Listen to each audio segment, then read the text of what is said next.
What's up everyone? Welcome back to the channel. In this video, I'll show you how to sync audio and video in DaVinci Resolve 20, using simple manual methods that work great when automatic syncing isn't an option. First, make sure you're using an updated version of DaVinci Resolve. Open the app and either select an existing project or click New Project. Give it a name and hit Create. Once the project opens, go to the Media tab at the bottom. In the Media Storage panel, browse your computer to find your video and audio files.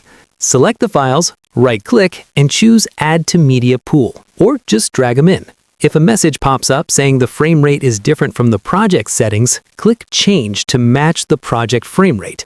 This helps avoid sync issues later. Now for manual syncing using the Media Pool. First, double-click your video clip to open it in the viewer. Move the playhead to a clear visual sync point, like a clap or slate, and place it exactly on that frame.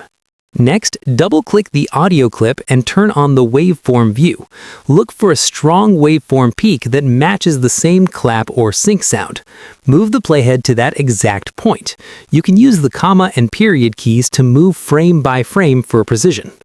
Once both playheads are lined up, select both clips and click the link selection icon. This links the audio and video together based on the sync points you set.